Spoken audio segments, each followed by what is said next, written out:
maybe it's my job as a father and as a parent and as a business owner to try and start instilling those principles in my children and making sure that there's somewhere in the middle there where, yeah, I'm coachable, but I'm also firm and I'm confident in myself to know that sometimes I need to dig my heels in and other times I need to just open my ears and listen.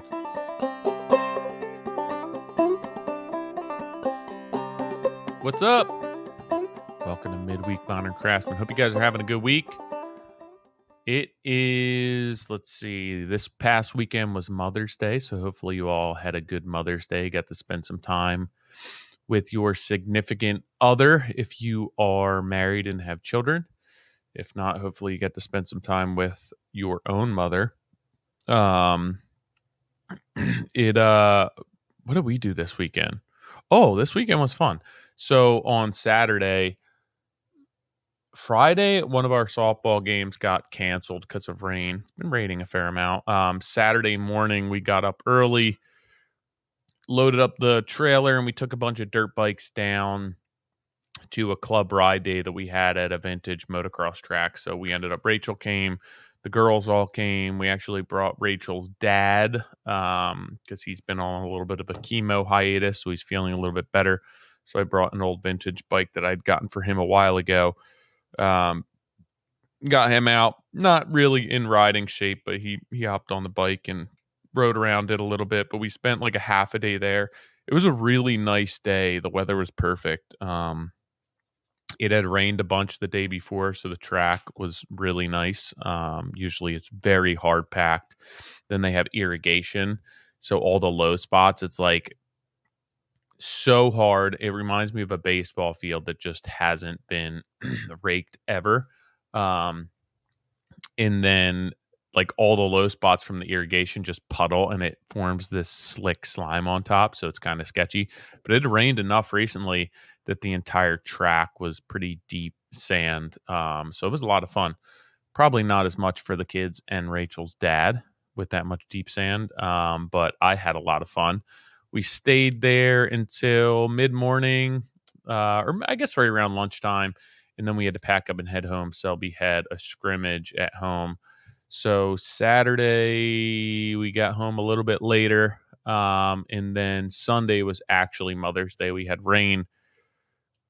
So we had seen Rachel's parents the day before. So we just hung. My mom ended up coming over in the afternoon. We spent the morning with the girls.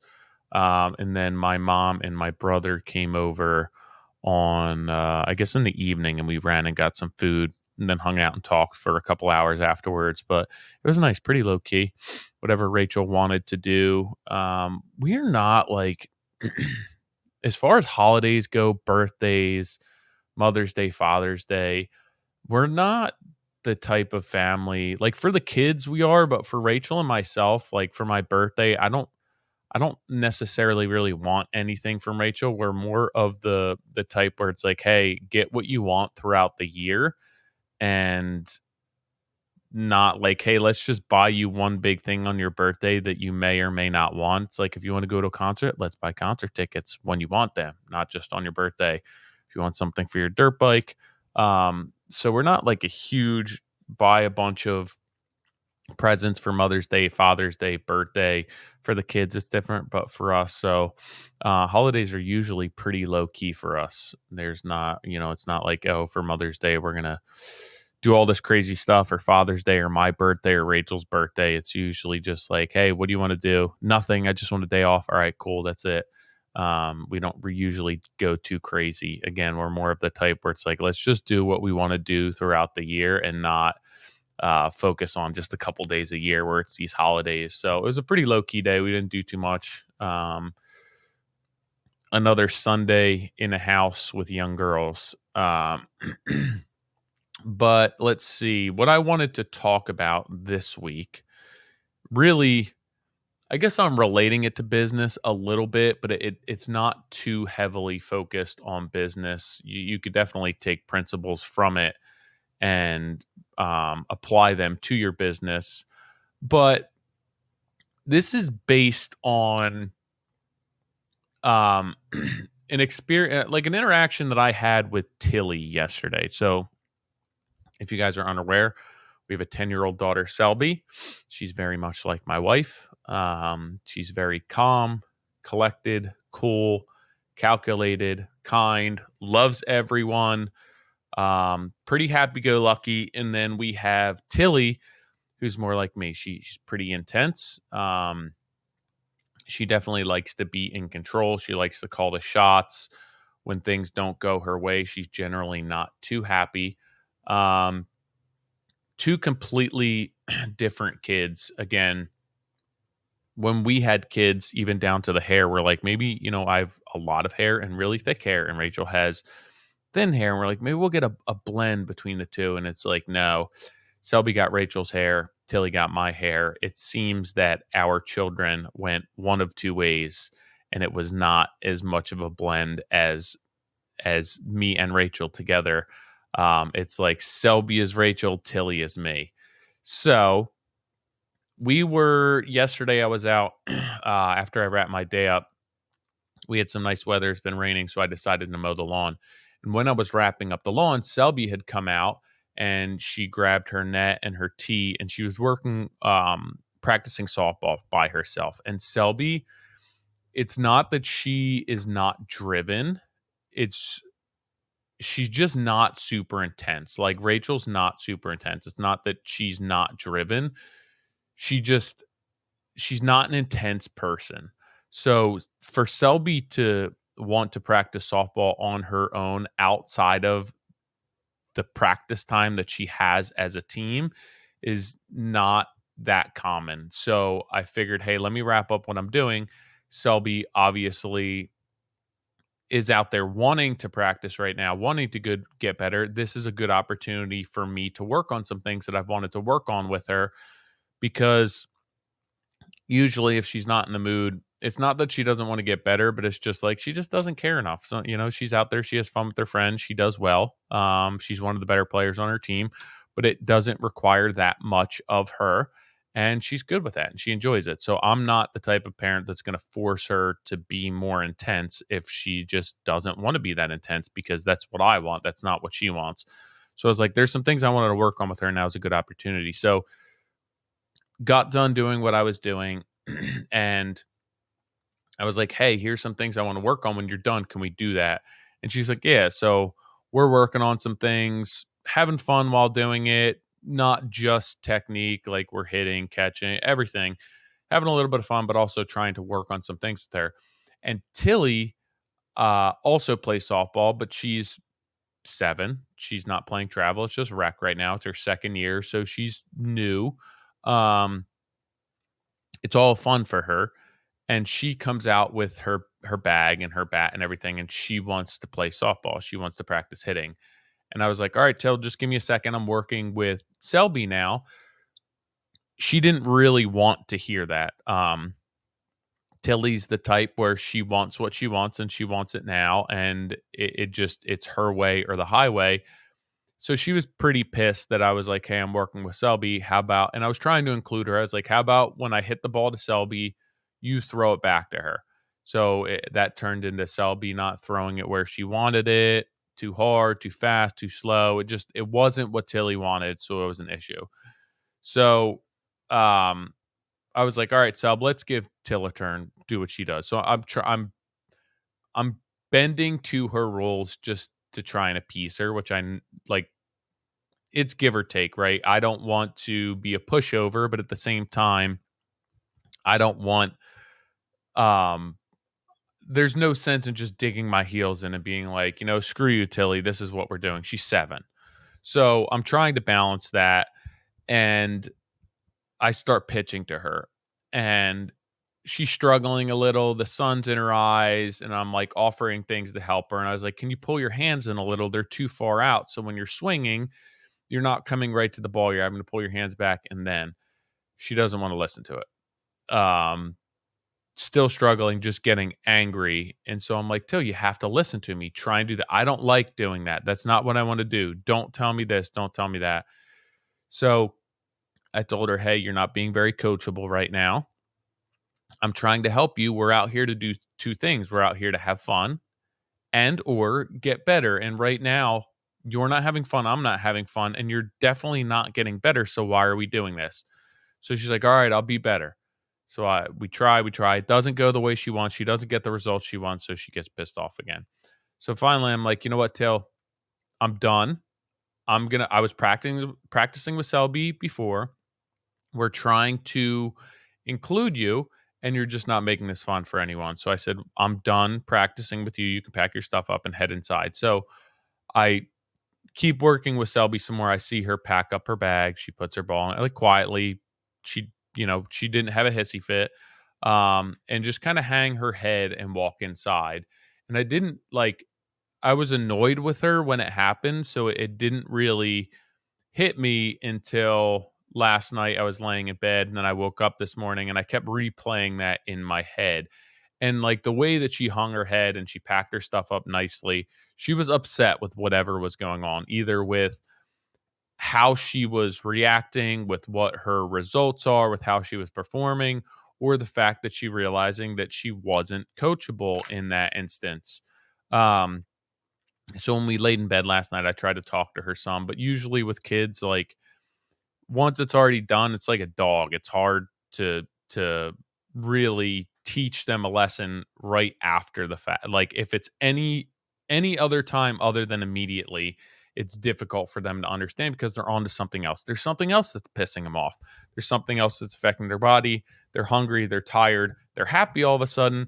It's it's really tough with a 7-year-old unless it's a double-edged sword because it's really tough with the 7-year-old to teach a lesson after the fact, but it's really fucking tough to teach a 7-year-old during the fact too because they just don't want to hear it. So it's like when can I teach her these lessons? During, she just doesn't want to hear it and she's pissed off. And then after, she's on to something else and she doesn't really care anymore. And the big deal that she made a fuss about isn't a big deal anymore. So it's like when do you interject? How do you teach these lessons?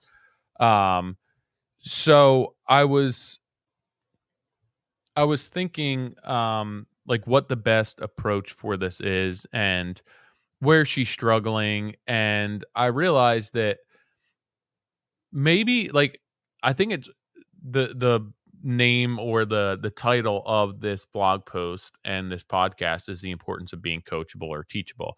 And I was thinking about in our industry and life that you really have to be open to other ways of doing things, to alternative means and methods, that it can't just be your way. Like, yeah, I have my systems and I have my processes and they are what work for me.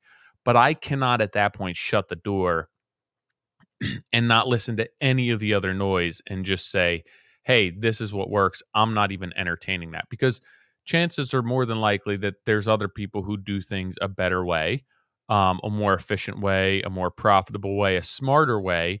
Whether that's better for you or not, you should still entertain that because there's a possibility that maybe you can't integrate that entire system into your business or your lifestyle, but there is a certain aspect of that that you can integrate into your lifestyle or your business.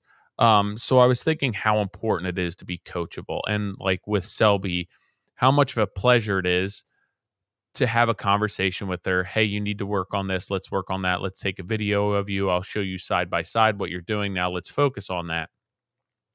If I do that with Selby in front of her team, in front of her class, in front of her boyfriend, in front of anyone, or if she's by herself, the result is the same. She doesn't care. But I realize with Tilly, it's not that she's not coachable. It's just that she's not really like she's not open to listening to these things when there's a crowd around her. And it's probably similar to school. It's the same if I try and discipline her in front of her sister. Like for whatever reason, she probably lacks the self-esteem to be able to take constructive criticism in front of others. So it's not that she's not teachable and that she's not coachable. It's just that she's not coachable the way that I see she should be able to be coached. And like whether that's right or wrong, she's just different. Everyone's different. We surveyed a bunch of girls on Selby's softball team about what's the best way for them to be coached. And like 75% of them said what they didn't like was when coach made an example out of what they were doing when it was wrong.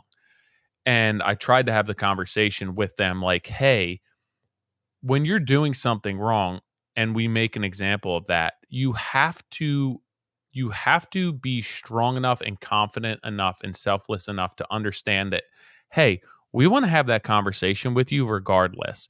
It's not to focus attention on what you're doing wrong, but more so how we can make it right.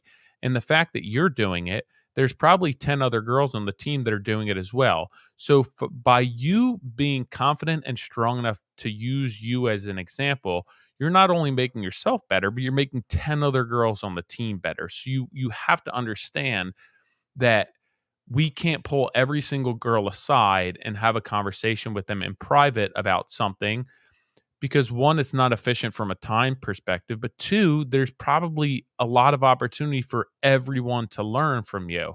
Um, and I think that's hard when you're 7. I think that's hard when you're 10. I think it's hard when you're 27, right? You have to have enough self-confidence and enough self-esteem, and you have to be confident enough in what you're doing and your knowledge and your experience to say, yeah, there's a better way of doing this. There's an alternative method that is more efficient or yields better results.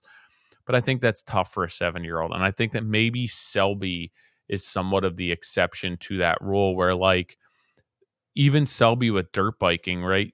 Tilly doesn't like the dirt bike as much because she doesn't want to fall. She doesn't want to be embarrassed. She does, Tilly, the professionals fall every race, every practice, but she just when it's her, it's different. Um, and it's not that she like if Selby falls, she doesn't see that as being a negative. It's just with regard to her. So she's very self-conscious when she makes the mistakes. Selby, on the other hand, could care less. She'll laugh about it. It's funny to her. She doesn't beat herself up about it. If I have to use her as an example, it's not a big deal. It rolls off her shoulders. She's just different in that way. And maybe she's the exception to the rule. But I realized how much maybe I just need to pull Tilly aside. Maybe when we go out and she wants to practice, maybe that's just throwing balls to her, not working on anything and let her do her thing. And maybe I just don't get any time in at that point until she progresses further and she can understand what I'm trying to teach her. That what I'm trying to do is actually make her better or make her hit better, hit stronger, hit further, hit with more frequency. Um, for whatever reason now that it's really tough to do around other people. And she's been like that her whole life. And it's not just with softball, there's other things in her life that makes her feel that way. But that also can translate into business, into people who are working for you, into customers, right? That we have these standards, we have um processes, we have ways that we treat everyone, but you can't just approach that with a single solitary mindset and say that everyone on the receiving end of this process or this system is going to be treated this way because everyone truly is different. And maybe you try and find a team and compose a team of people that all learn the same way or react the same way. But I think that you're going to be hard pressed to do that. There's always going to be some Selbys in the world and some Tillys in the world.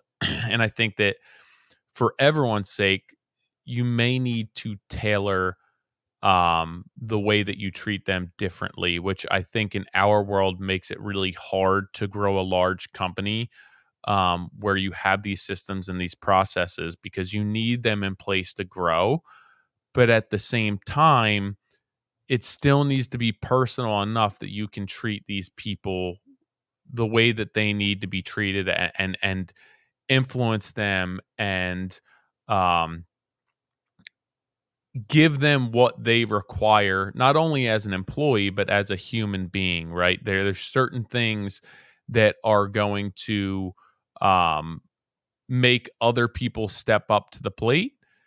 It's different for everyone. The incentives have to be different for each person. And it's really hard when you have a business structure where it's like, oh, here's how we incentivize everyone, but one person doesn't really care about the money, right? Somebody wants the time off, somebody wants the health care. And I think that that's where the struggle is with a lot of our businesses and with our industry, um, as well. But I do think in this situation that, like, maybe my kids are on the opposite end of the spectrum and somebody falls in between, and maybe, like with Selby, she will take constructive criticism and she will become better because of that. But at the same time, Selby's not that intense of a person that's going to stand up and speak her mind and dig her heels in and say, no, this is what I do because this is why I do it, in a situation where she should really do that. Right. And Tilly would most certainly do that. But at the same time, Tilly, at sometimes, there's points in Tilly's life where she should just shut up and she should listen to somebody. So I think I probably need to, with them, get them closer to the middle. Um, because I think at the end of the day, one of the greatest traits for an employee or for somebody in our industry is being coachable. And I think that makes for a great employee. It makes for a great partner. As far as athletics, sports, if it's the construction industry, right? Like I if I think that I have to work beside somebody every day, like I want somebody there who voraciously wants to learn, but also has the ability to be coached and to be taught. Like there's people who want to learn, but then they want to learn on their own program and they want to learn according to how they want to learn. And it's like, well, that's not how I teach. So if you want to learn what I teach, then you have to kind of shift and adapt to the way that I operate. So I think that there is a difference there. But when I think of like, what's a trait that you would wish for an employee, um, one of the greatest traits, and I think about this with athletics as well, it's like I want somebody who's coachable. Like I want somebody to be confident enough in themselves that they are willing to listen to constructive criticism and then make a change and then implement that, and that somebody who wants to get better, right? I don't want somebody who's just complacent or content with the status quo. Like I want somebody who wants to learn and is coachable and is willing to learn and will really stop at nothing to learn, because I think that that's the type of person that really can help your business grow or create the best product. And I look at my business and what I do, and I think the differentiation that I try and integrate into my business, and a lot of that comes from my personality type, where it's like, yeah, I'm on this quest to figure the best way to do things to yield the best results and to create the best customer experience, and to be able to manage a budget the most accurately. There's so many things that go into it, but I think a lot of that is learning and being coachable and teachable and having the confidence in yourself to know that you have to open your ears and your eyes to alternative means and methods, that there's other ways of doing things out there, and that doesn't mean that yours aren't great, and that doesn't mean that yours are not sufficient, but maybe there's something that you can pull from that to make your business better. And I think that when we get to the point where we put our blinders on and we just say, nope, I know that this is what I do, this is what works for me, there's no other option, and we close our ears and close our eyes to it, that we stop growing. And I think once you stop growing as a business owner, as a human being, like what else do we have? In my opinion, that's a lot of the zest for life and becoming a better person, is just growing, getting better, gaining more knowledge, gaining more experience, trying new things, introducing yourself to new people, new places. Like that's what makes a lot of people get up every day. And I think once you lose that and you start going through the motions, life is less enjoyable.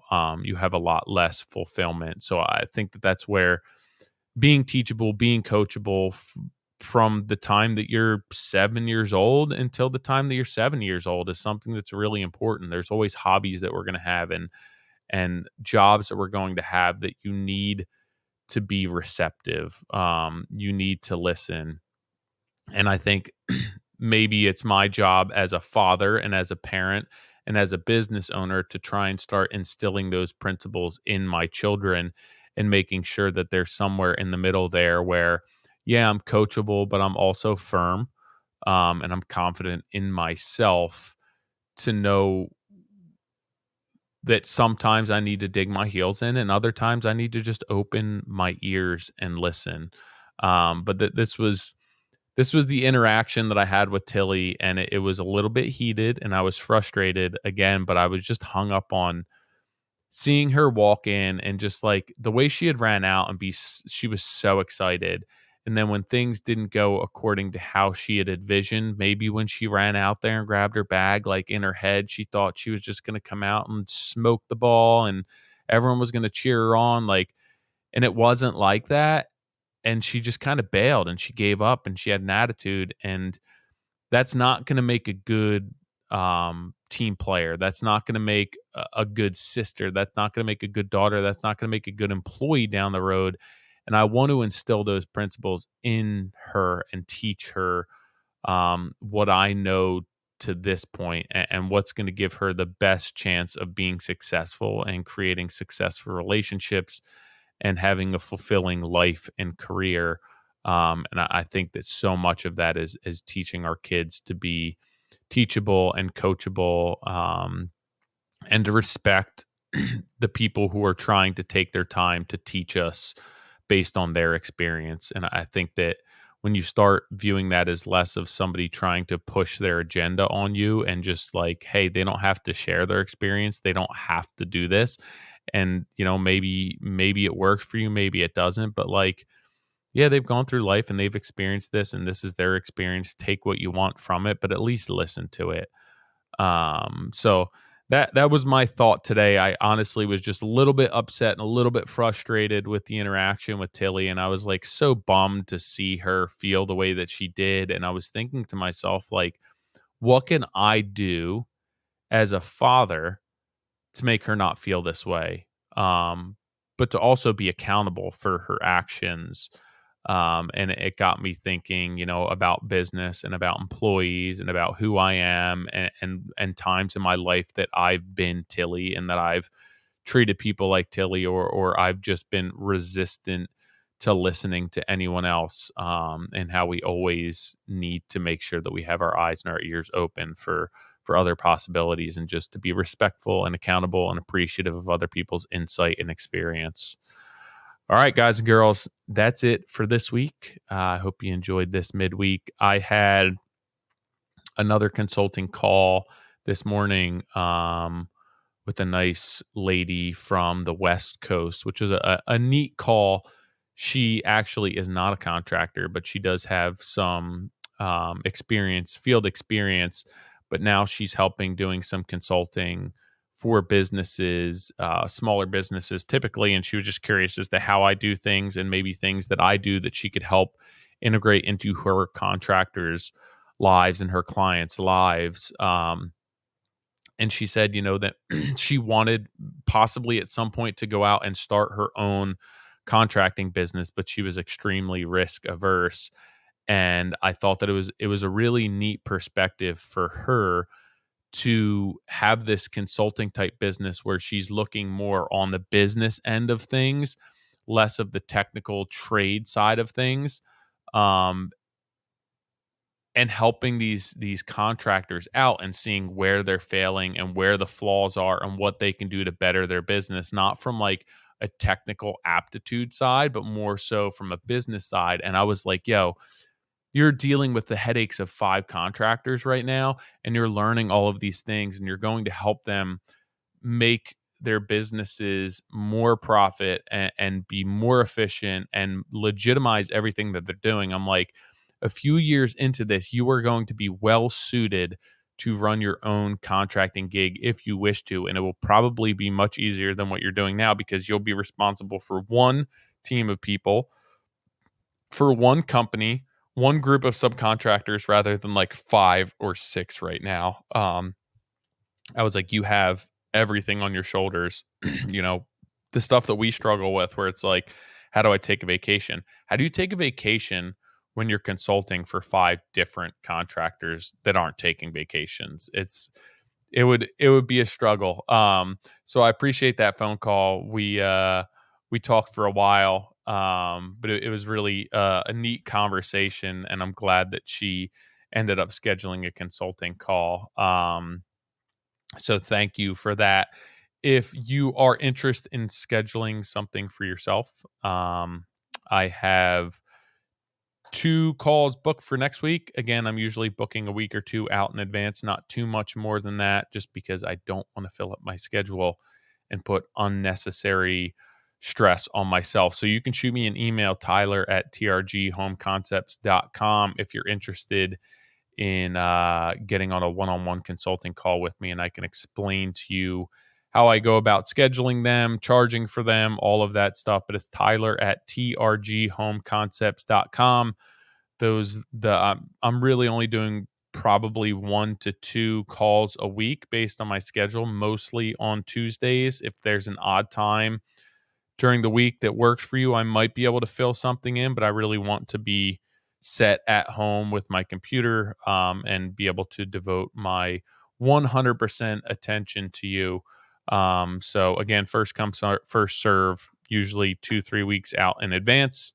If you want to schedule something, shoot me an email, tyler@trghomeconcepts.com. And in the meantime, enjoy the rest of your week. I will catch you guys next week. Thanks again for everything.